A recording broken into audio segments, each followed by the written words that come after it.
These are the key things that we're going to cover today. I'm going to give you the story.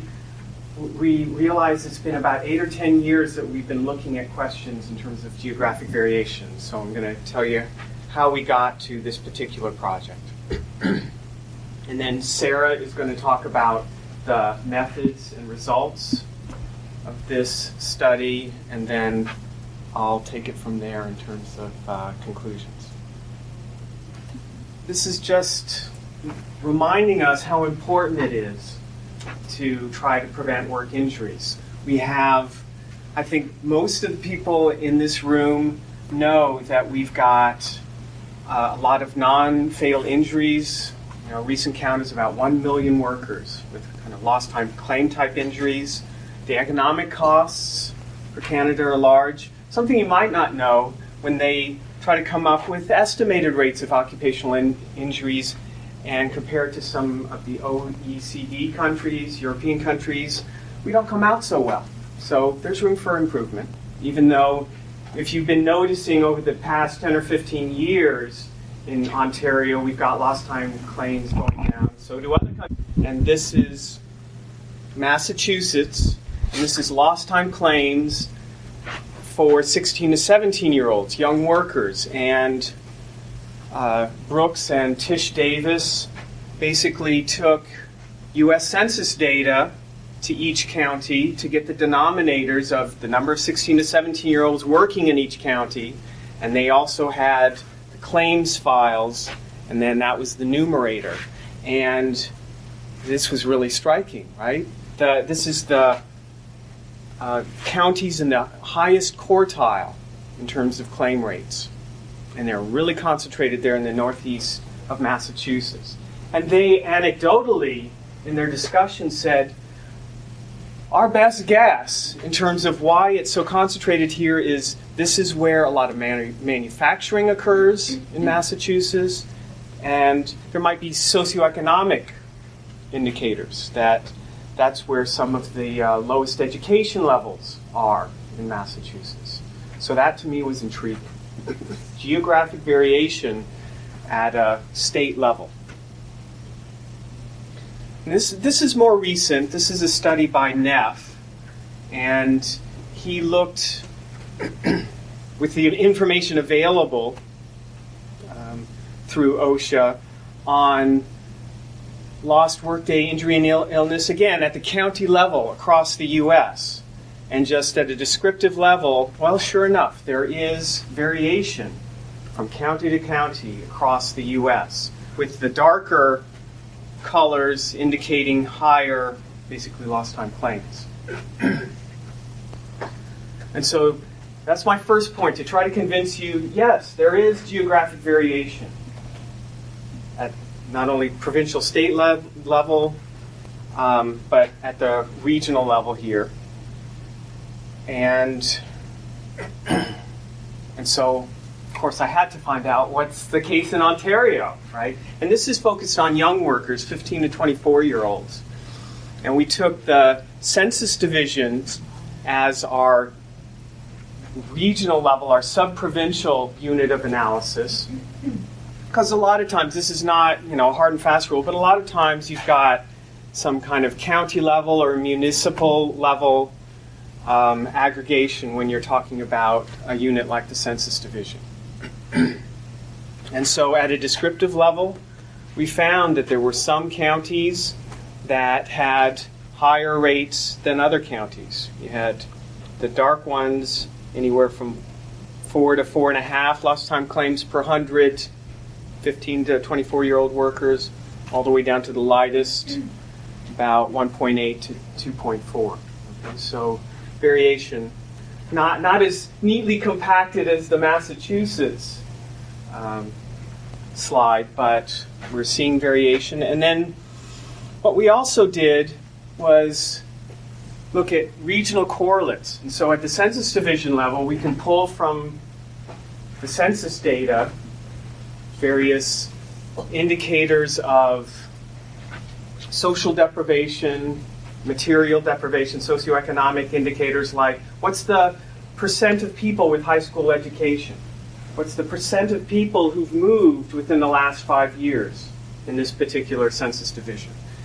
And we found that residential stability actually correlated with the lost time claim rate in the census division, with more residential stability being associated with lower claim rates. Well, that's interesting. That makes a certain amount of sense, especially since I've done research related to new workers and their risk for injury. The idea that, if you're in a place for a while, that kind of familiarity has protective effects is interesting. And honestly, the second one didn't make so much sense to us.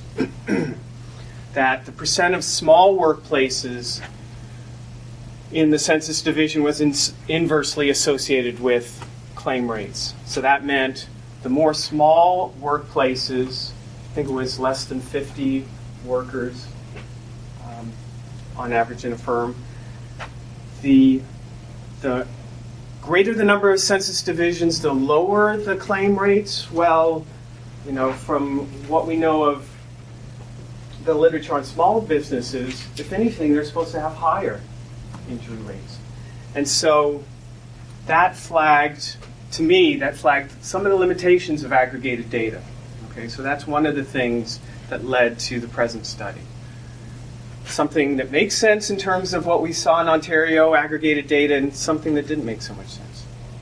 And we also looked at these regions to figure out, well, what types of differences were we seeing within regions? The lowest claim rates had fewer cuts and burns than the high claim rate regions. Okay, so we've seen regional level variation at the county level, at the census division level, and we also did a study looking at the provincial level. Again, this is young workers, 15 to 24 years old. And Atlantic provinces, we pulled together the Atlantic provinces, Newfoundland, Nova Scotia, etc., and Quebec. And this is your self-reported work injury rate per 100 FTEs. So we're going to go back and forth.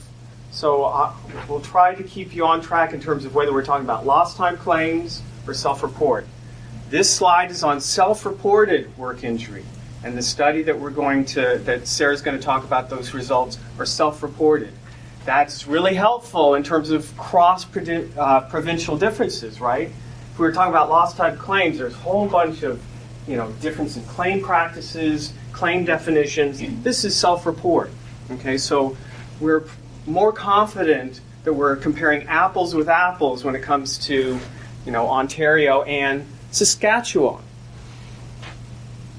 That's the biggest and the significant difference that we saw in terms of rate per 100 FTEs. Was Ontario was the lowest and Saskatchewan was the highest. And so that's the descriptive level. And some of you probably are already asking, okay, well, hold on a minute. There's plenty of explanations for why there would be this difference. How about industry? Right? Industrial mix of Ontario is potentially different from Saskatchewan. Lots more good producing agriculture in Saskatchewan. Well, that's the nice part of using a survey, a national self-report survey, is that they told us what industry that they were working in. They told us their work hours. That's another potential provincial differences.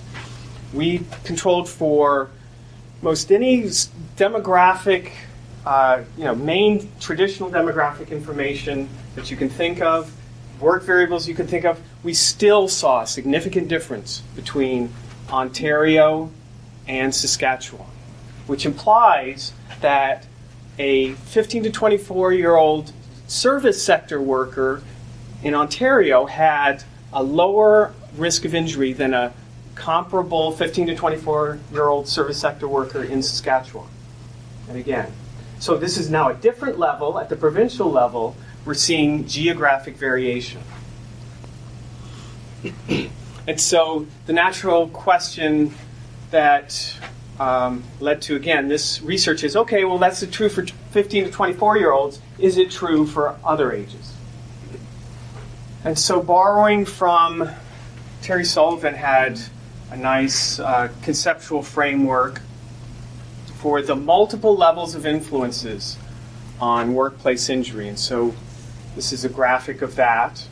And so we usually focus in on here, on the types of individuals that are in workplaces, the particular maybe susceptibilities to musculoskeletal injuries, and workplace factors. What's the safety culture of a workplace, etc. And so if there, in terms of contextual differences that might explain those subprovincial region differences, we talked about things like material deprivation. If you have generally a poorer community, a poorer county, maybe the safety resources are less in that community, and that translates into a generic risk factor across all the workplaces in that community or county. Then social capital, if people are moving in and out of a county, either because of an economic boom or an economic recession, there might be a generic social support or social cohesion issue that might reflect in regional differences in work injury. And then province, I'm sure many of you have a pretty good idea of what some of the province factors we might be interested in. Legislation. Forget his first name, but Tucker at York University, who's a law professor, he did a really interesting qualitative comparison between the legislation province by province. Found that Ontario's legislation is relatively stronger than some of the Western provinces. Things like joint health and safety committees are more often mandated for workplaces in Ontario than some of the Western provinces, for example. And then there's enforcement activities. That might vary by province, and so that might make a difference. And then, again, just how many resources is a province devoting to occupational health and safety? Another potential difference at the province level. Okay, and so this is summarizing things that I've touched on so far.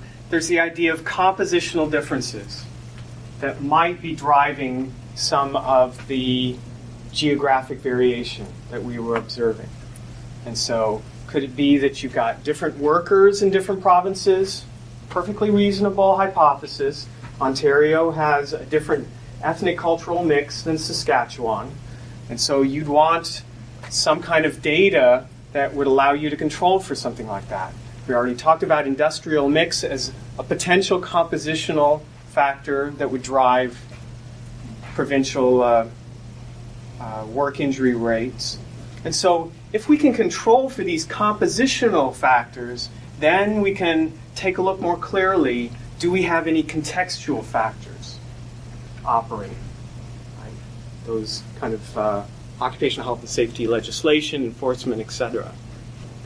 And then I'm just going to briefly touch on why we picked the CCHS, the Canadian Community Health Survey, as our database, because it has individual level data.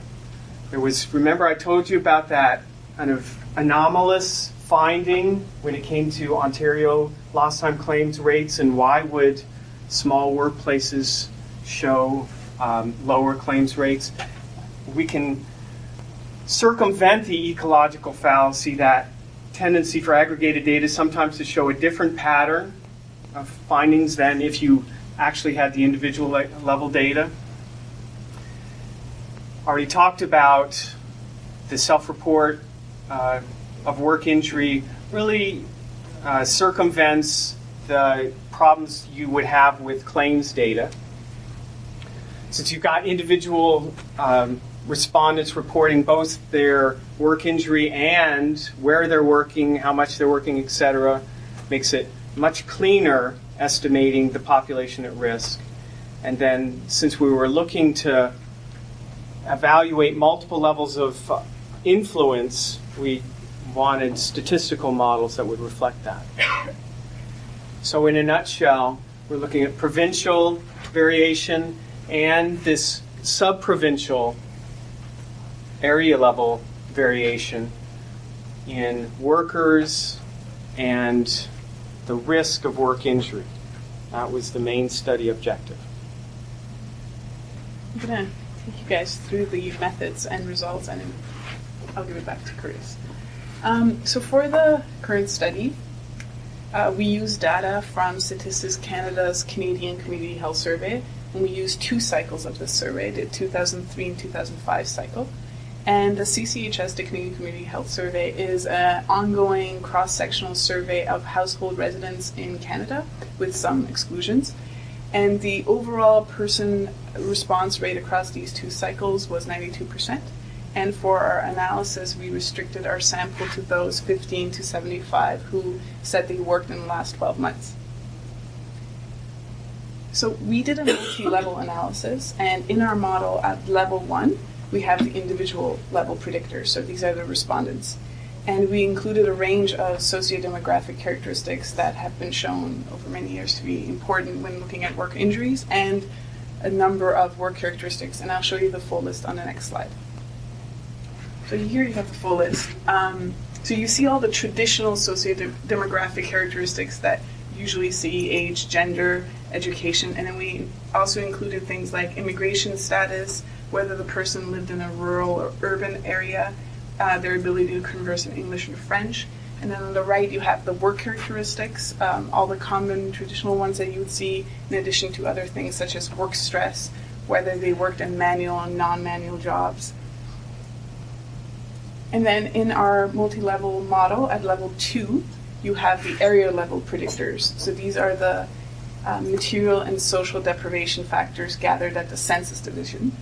And we collected these predictors from multiple Statistics Canada surveys, the Census, the Survey of Labor and Income Dynamics, the CCHS. And the way we selected these 12 predictors they were based on previous Canadian studies looking at what is important when examining area level material and social deprivation, like socioeconomic issues at the area level.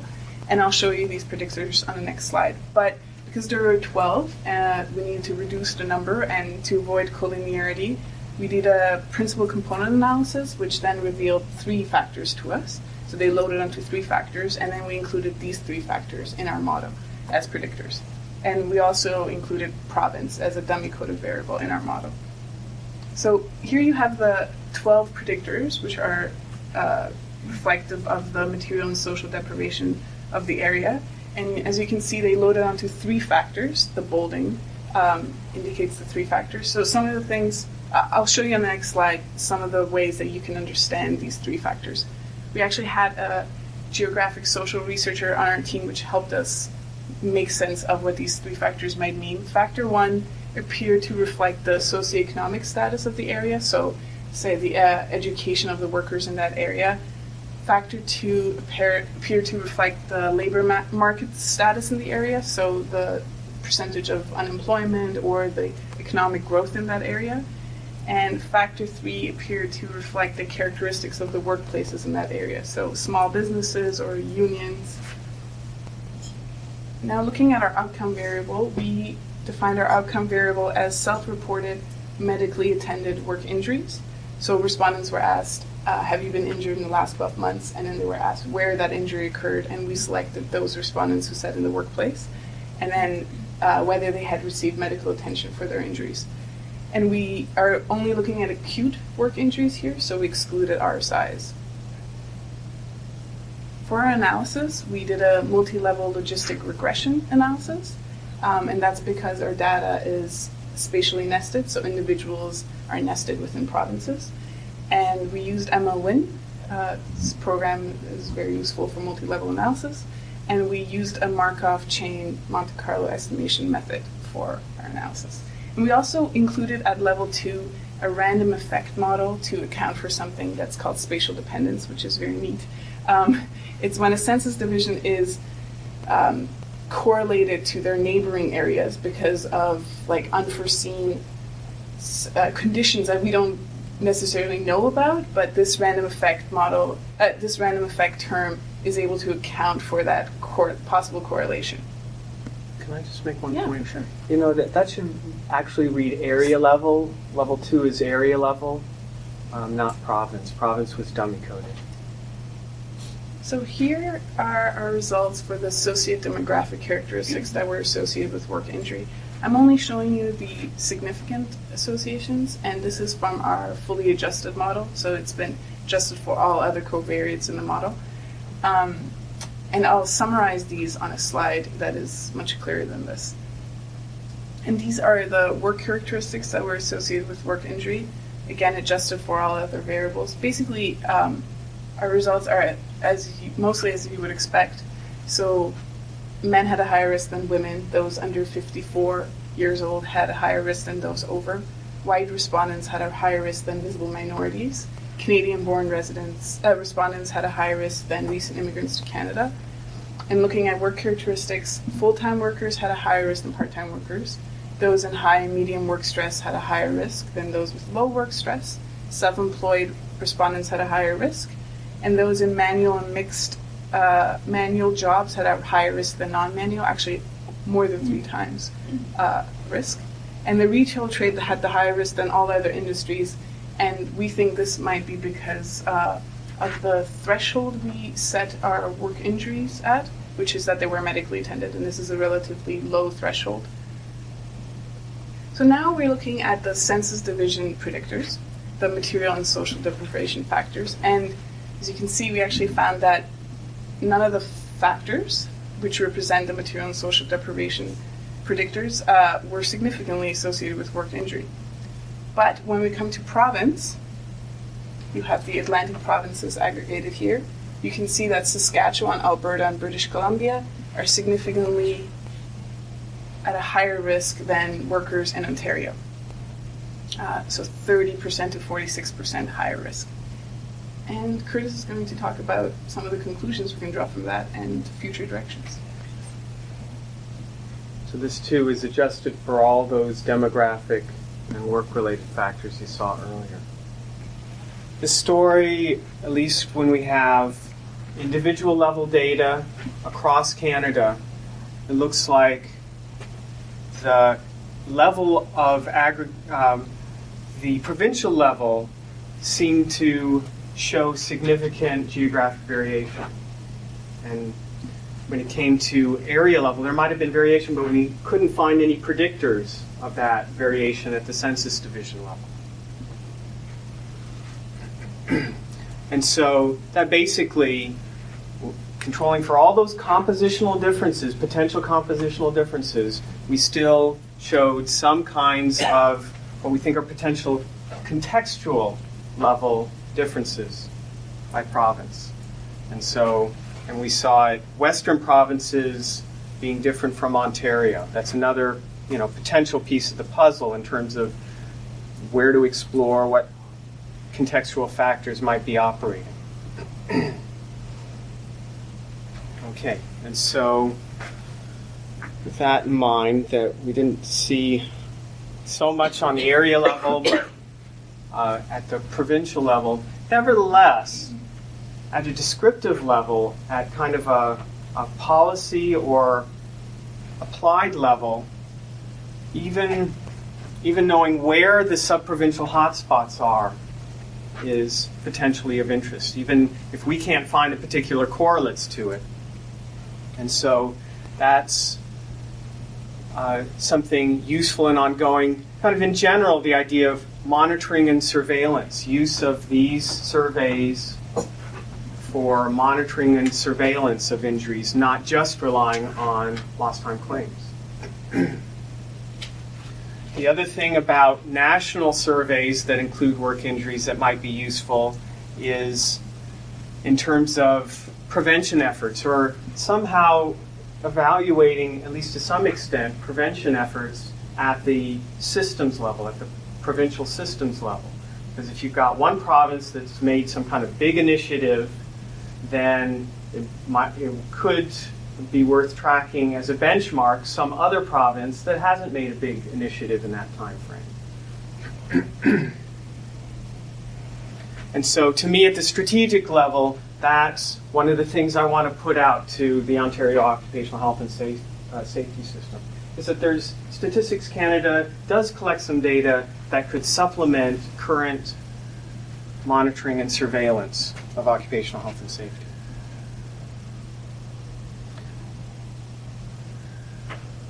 There are some caveats or some lessons learned from this project. This is a map. We were working with an HSA, and we did some preliminary investigation of, okay, well, within certain sectors, what was the distribution of work injuries? This is not repetitive strain injuries.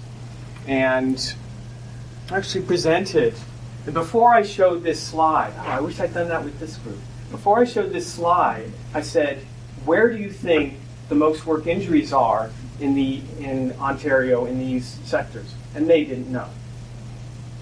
And so, one lesson learned is just basic information in terms of within a sector, what's the distribution within Ontario? That could be useful information to a health and safety association. Okay.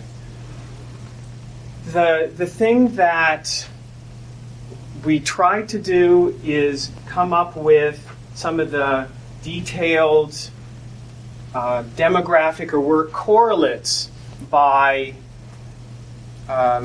these regions, and things like the CCHS, they just don't have enough respondents to support some of the nitty-gritty things that you might want to know about a particular region, like number of people speaking a primary language being something other than English. Something that a HSA might be able to use to kind of tailor their information. And so even though at a descriptive aggregate level, you can get information on work injury distribution at the sub-provincial level, you'd have to go to the census data to get the kind of demographic correlates of a high risk or a hot spot, basically. And so in terms of future research, you heard from that conceptual model what the next steps might be. Looking at things like enforcement activity. Some of you know the barriers to that. Accessing province by province data in terms of enforcement activity, different definitions or what enforcement activities are done province to province. But that's something that is of potential interest. Something that we looked at way back when was, when we were looking at young workers and provincial differences, was firm size, province by province. Does that make a difference? So there are potential kind of labor market characteristics that we could still take a look at.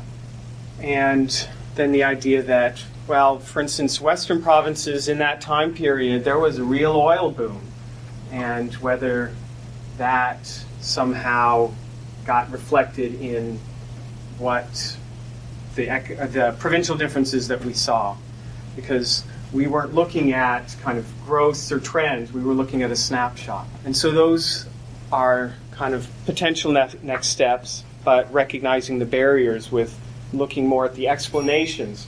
But this study, I think, did a good job in showing, there is geographic variation that is substantial and not just due to who's working in a particular place or the industrial mix. Okay, and so CIHR helped fund this research, and good. So we'll take questions now. Any questions? Thank you.